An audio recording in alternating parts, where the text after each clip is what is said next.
What's up, guys? Today I just wanted to share a little bit about my story and what got me into fitness and being a fitness coach. And it's something a lot of you guys probably already know, but for those who don't, um, I was overweight as a kid, didn't do sports, was big on computers and video games, not very active. And just through all of high school, I always had the opportunity. My parents asked if I wanted to, play baseball, and it just never interested me. Um, so, I was borderline 300 pounds in high school.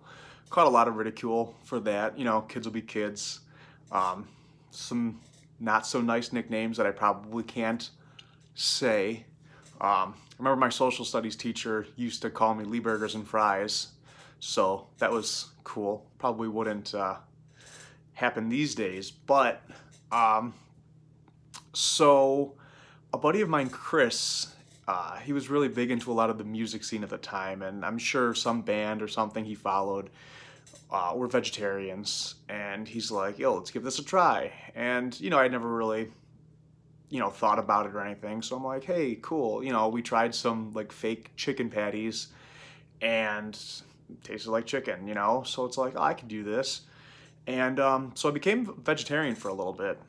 Um, I think I was a vegetarian for about a year and 8 months, if I recall.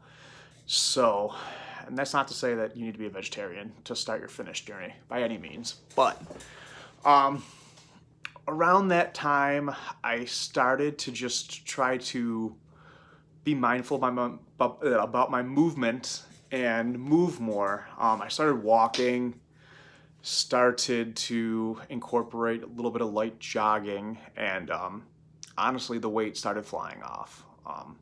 You go from eating like crap all the time and not moving to cleaning up the diet a little bit. I wouldn't say it was perfect by any means. I mean, I was a vegetarian. Guess what? I was still downing onion rings and Oreos. Like, wasn't the healthiest way to be a vegetarian, but the movement alone, I think, caused a lot of the weight loss at first. And I got down to a point where it was significant, 60, 70 pounds, and I always thought, hey, cool, I lose weight, I'll be happy with myself, and still wasn't happy in my own skin. So, that brought me to strength training. Me and a different buddy, Matt, at the time, and I signed up for a gym membership at the local YMCA. I remember going in there the first time. It was really cool. It's like, wow, I'm doing this. And that first workout, we didn't know what we were doing. I think we just did a bunch of sets of bench press, and then we did some curls and just got around going from machine to machine, trying things out. So that specific time, sticks in my head because it was the first time I was in any kind of real gym. Um, a little bit after that, I started to incorporate meat back into my diet, doing some research and seeing that, hey, you need protein. And I know I wasn't getting enough the way I was doing vegetarianism. So started incorporating that back on. I ended up losing, like I said, I was about 300 in high school. I ended up going down to, I think at my lowest, 185.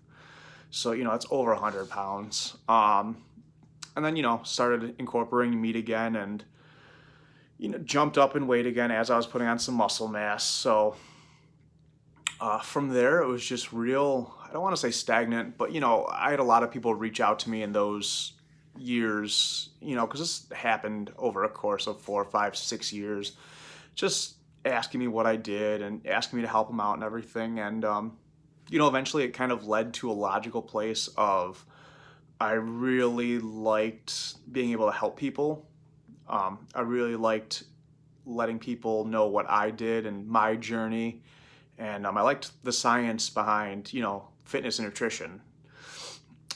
Super interesting to me. I've always been a geek when it comes to like random stuff and just knowing more about certain things and how they work. So that led me to, like I said, get certified as a personal trainer. And from there, it was just a rabbit hole of, course after course for a while.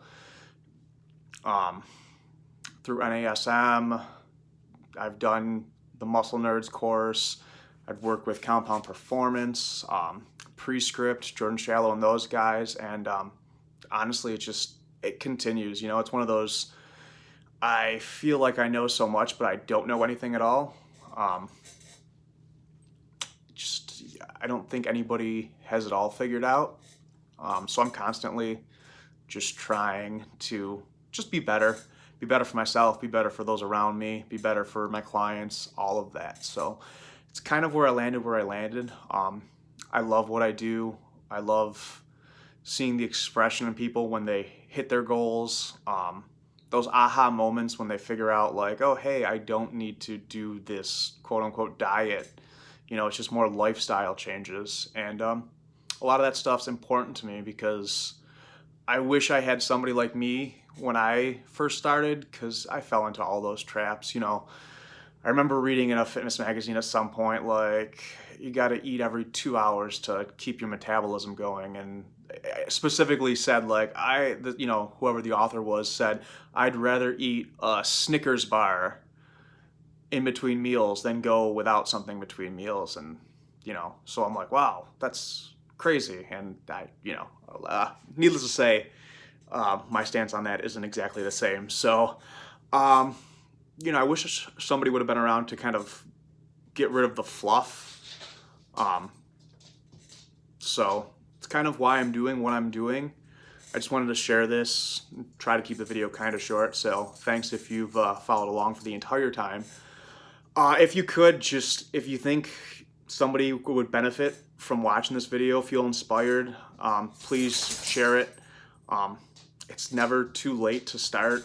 I mean, you start now and you'll be feeling better in no time. And, it goes a long way. It's not just about muscle mass or fat loss. It's about quality of life. At the end of the day, we only exercise for so long, and it's important to just improve that quality of life and the things you're doing outside of the gym. So, thanks, guys.